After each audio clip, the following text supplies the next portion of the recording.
전능하사 천지를 만드신 하나님 아버지를 내가 믿사오며 그 외아들 우리 주 예수 그리스도를 믿사오니 이는 성령으로 잉태하사 동정녀 마리아에게 나시고 본디오 빌라도에게 고난을 받으사 십자가에 못 박혀 죽으시고 장사한 지 사흘 만에 죽은 자 가운데서 다시 살아나시며 하늘에 오르사 전능하신 하나님 우편에 앉아 계시다가 저리로서 산자와 죽은 자를 심판하러 오시리라.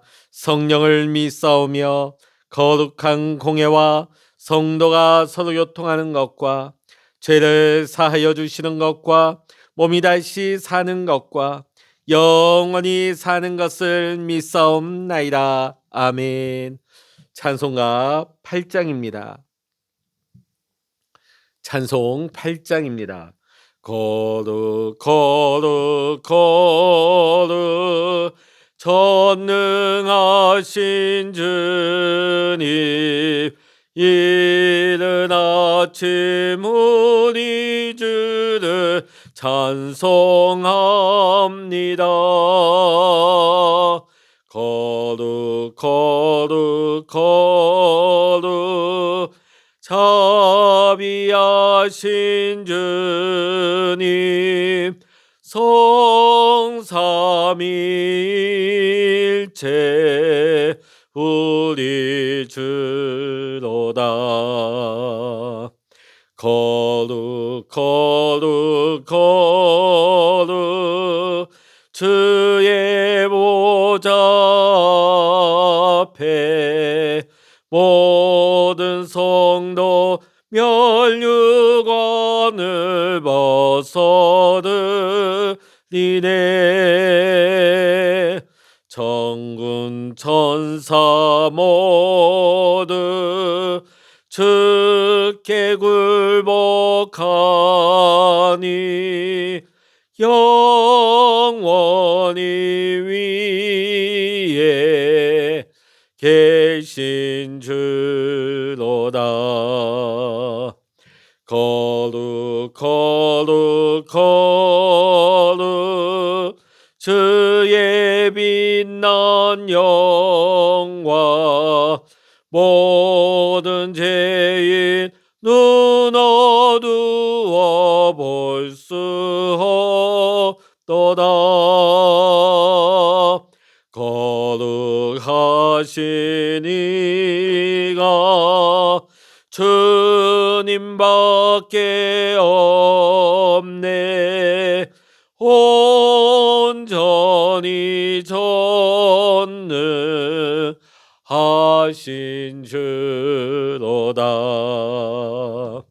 거룩 거룩 거룩 전능하신 주님, 천지 만물 모두 주를 찬송합니다.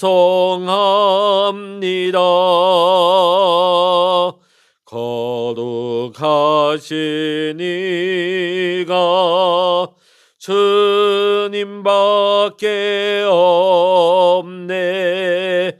성삼위일체 우리 주로다. 아멘.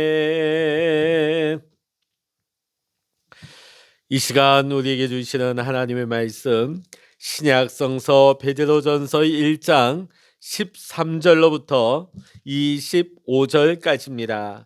신약성서 377면 베드로전서 1장 13절로부터 25절까지입니다. 같이 읽겠습니다. 그러므로 너희 마음에 허리를 동이고 근신하여 예수 그리스도께서 나타나실 때에 너희에게 가져다 주실 은혜를 온전히 바랄지어다. 너희가 순종하는 자식처럼 전에 알지 못할 때에 따르던 너희 사욕을 본받지 말고 오직 너희를 부르신 거룩한 이처럼 너희도 모든 행실에 거룩한 자가 되라. 기록되었을 때 내가 거룩하니 너희도 거룩할지어다 하셨느니라. 외모로 보시지 않고 각 사람의 행위대로 심판하시는 이를 너희가 아버지라 부른즉 너희가 나그네로 있을 때를 두려움으로 지내라. 너희가 알거니와 너희 조상이 물려준 헛된 행실에서 대속함을 받은 것은 은이나 금같이 없어질 것으로 된 것이 아니오 오직 흠없고 점없는 어린 양 같은 그리스도의 보배로운 피로 된 것이니라. 그는 창세전부터 미리 알린 바 되신 이나 이 말세에 너희를 위하여 나타내신 바 되었으니 너희는 그를 죽은 자 가운데서 살리시고 영광을 주신 하나님을 그리스도로 말미암아 믿는 자니 너희 믿음과 소망이 하나님께 있게 하셨느니라. 너희가 진리를 순종함으로 너희 영혼을 깨끗하게 하여 거짓이 없이 형제를 사랑하기에 이르렀으니 마음으로 뜨겁게 서로 사랑하라. 너희가 거듭난 것은 썩어질 씨로 된 것이 아니요 썩지 아니할 씨로 된 것이니 살아있고 항상 있는 하나님의 말씀으로 되었느니라. 그러므로 모든 육체는 풀과 같고 모든 영광은 풀의 꽃과 같으니 풀은 마르고 꽃은 떨어지되 오직 주의 말씀은 세세토록 있도다 하였으니 너희에게 전한 복음이 곧 이 말씀이니라. 아멘. 할렐루야. 오늘 이 아침에도 함께 기도하시는 우리 사랑하는 모든 믿음의 성도님들과 여러분의 가정과 여러분의 기도의 제목 위에 오늘도 하나님께서 크신 은혜와 평강과 기도 응답의 축복으로 함께 하시기를 이 시간 주의 이름으로 간절히 축원합니다. 오늘 본문의 말씀은 이렇게 시작하고 있습니다. 13절의 말씀입니다. 그러므로 너희 마음의 허리를 동이고 근신하여 예수 그리스도께서 나타나실 때에 너희에게 가져다 주실 은혜를 온전히 바랄지어다. 아멘. 어제 우리가 살펴본 것처럼 베드로전서는 이 서신서를 읽게 될 사람들이 로마의 핍박을 받고 온 사방으로 흩어진 그리스도인들입니다. 네로 황제 때로부터 조직적으로 박해가 시작되었고 주후 313년경 밀라노 칙령에 의해서 완전히 로마 제국 아래 박해가 중지될 때까지 그 박해의 기간은 상당 기간 오래 지속되었습니다. 당시의 박해는 성도들에 대한 악평은 물론이거니와 생명까지 위협을 당하는 절체절명의 순간들이었습니다. 신도들은 단지 예수님을 자신의 구주로 영접했을 뿐인데 왜 이러한 고통과 핍박을 받아야만 했을까요? 참 어떻게 보면 억울하기 짝이 없지요. 이러한 상황에서 신앙인은 어떻게 해야 합니까? 불의에 맞서서 조직적으로 항거하는 것이 맞을까요? 아니면 핍박이 잠잠해질 때까지 잠시 신앙생활을 멈추는 것이 좋을까요? 2000년대 말에 북한의 군인이었던 한 탈북 청년이 있었습니다. 그 청년은 9.4일생 간신히 두만강을 건너 중국 땅으로 넘어왔습니다. 그는 탈북자를 전도하는 현지 교육자를 만나게 되고 지극한 보살핌과 하나님의 은혜로 말미암아 난생 처음 예수님을 구주로 영접하게 이르게 됩니다. 그리고 그는 마음을 고쳐먹게 됩니다.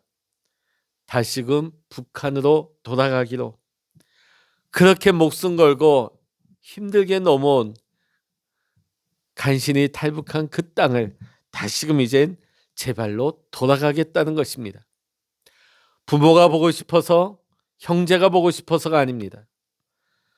북한에 돌아가 전도하기 위해서였습니다. 북한에서 복음을 전하다 걸리게 되면 생명이 위험하다는 거 그 역시 잘 알고 있었습니다.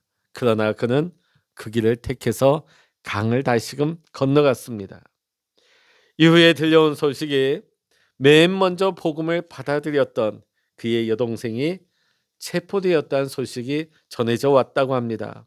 그리고 그 이후에 그 청년의 소식은 더 이상 전해지지 않았다고 합니다. 오늘 본문의 말씀과 같이 너희 마음의 허리를 동이고 근신하여 예수 그리스도께서 나타나실 때에 너희에게 가져다 주실 은혜를 온전히 바랄지어다. 즉 핍박과 고난과 역경이 극심하다 할지라도, 설령 목숨까지 잃는다 할지라도 마음을 단단히 먹고 정신을 바짝 차려서 예수 그리스도께서 나타나실 그때에 우리 모두가 받을 은혜를 끝까지 바라자고 오늘 베드로 사도는 우리에게 권면하고 있습니다. 북한 청년이 북한으로 돌아갈 경우 자신의 목숨이 위험하다는 사실을 알면서도 자발적으로 그 강을 건너 다시금 북한으로 돌아갔던 이유도 여기에 있습니다. 예수님을 믿는 우리 신앙인들의 시간은 복합적입니다. 신앙인은 과거, 현재, 미래의 시간이 분리되어 있는 것 같으면서도 실상은 합쳐져 있습니다. 분명 현재 삶의 시점에서 볼 때 과거와 미래는 분명 분리되어 있습니다. 그러나 하나님의 은혜의 관점에서 보게 될 때에는 분리되어 있기보다는 연결되어 있습니다. 즉 어제 나를 위한 하나님의 은혜가 있었기 때문에 오늘의 내가 존재하고 있는 것입니다. 또한 오늘 베풀어 주신 하나님의 은혜는 오늘로 그치는 것이 아니라 이후로도 계속해서 지속되는 것입니다. 즉 예수님을 나의 구주로 영접하고 주님의 자녀로 사는 모든 순간, 어제도 오늘도 그리고 내일도 모든 것이 하나님의 나라가 되는 것입니다. 그러기에 우리는 우리의 시야를 현재만 국한시키지 말고 하나님께서 약속하신 영원한 생명을 바라보아야 하겠습니다. 믿지 않는 세상 사람들에게는 죽음은 끝나는 것입니다. 단절을 의미하는 것이죠. 그러나 우리 믿는 성도들에게는 죽음은 끝이 아닌 하나님 나라로의 입성이자 새로운 시작이 되는 것입니다. 처음 질문으로 다시금 돌아간다면 생명을 위협하는 핍박 가운데서 우리 신앙인들이 행해야 될 태도가 무엇입니까? 오직 너희를 부르신 거룩한 이처럼 너희도 모든 행실에 거룩한 자가 되라고 오늘 15절에서 말씀하고 있습니다. 우리를 부르신 이는 하나님이시요 하나님은 거룩하십니다. 그리고 우리는 거룩하신 하나님을 우리는 아버지라고 부릅니다. 그렇다면 내가 거룩하신 하나님의 자녀라면 우리는 그에 걸맞는 삶을 살아야 하는 것입니다. 오늘 우리 시대에 기독교가 세상으로부터 지탄을 받는 이유가 무엇입니까? 우리 신앙인들이 잘못 살기 때문입니다. 신앙인이면서도 잘못된 행동을 하기 때문입니다. 오늘 말씀 가운데 하나님께서는 내가 거룩하니 너희도 거룩할지어다 이렇게 말씀하십니다. 사실 나라고 하는 존재를 살펴볼 때 우리는 절대로 거룩할 수 없는 비천한 존재입니다. 그런데 거룩하신 하나님 아버지께서 거룩할 수 없는 모자란 나를 거룩한 삶을 살아갈 수 있도록 하나님께서 붙들어 줄 터인즉 나만 믿고 따르라는, 하나님만 믿고 따르라는 놀라운 말씀을 우리에게 주고 계십니다.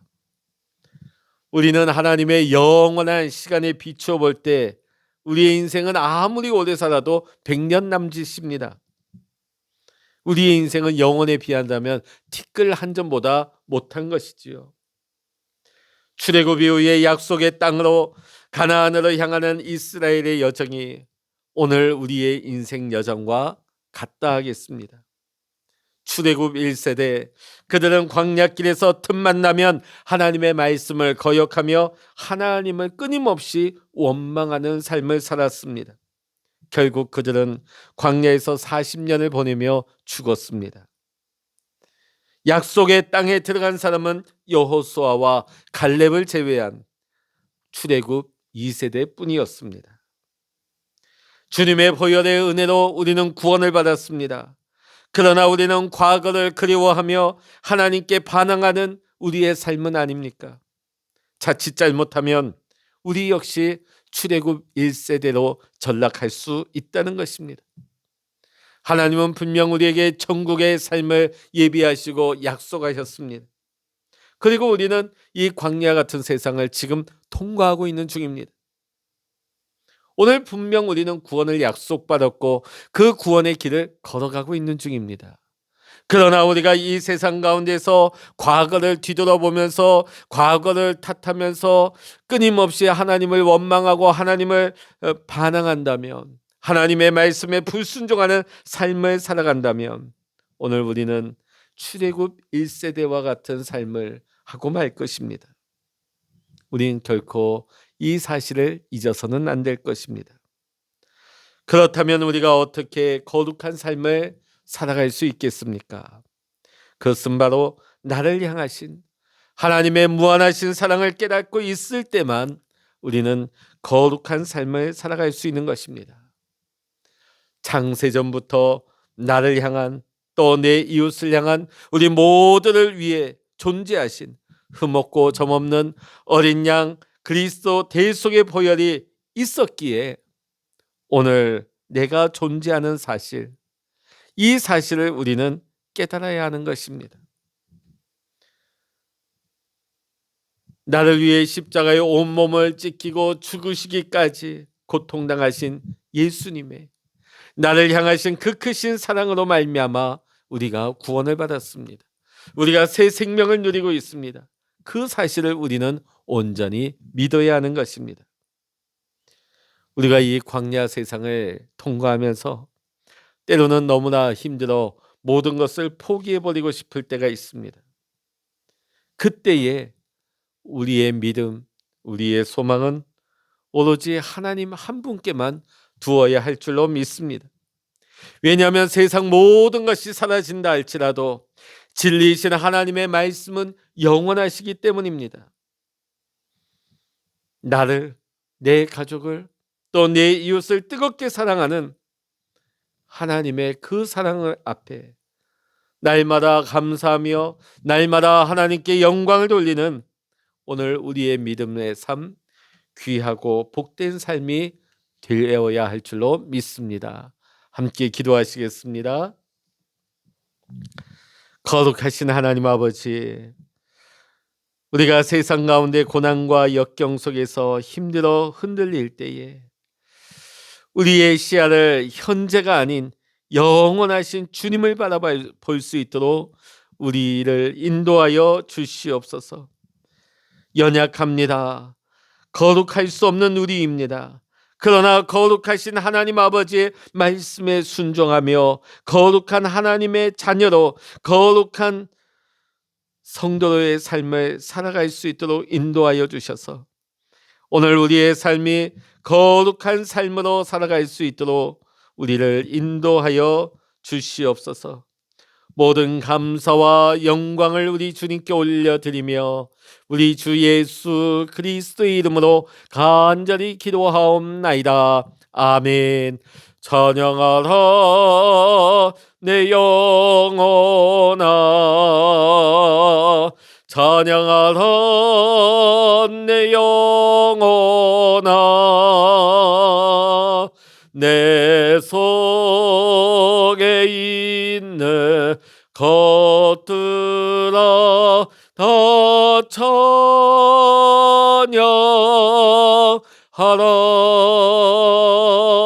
기도하라 내 영혼아, 기도하라 내 영혼아, 내 속에 있는 것들아 다 기도하라. 주여 일창으로 합심하여 기도하십니다. 주여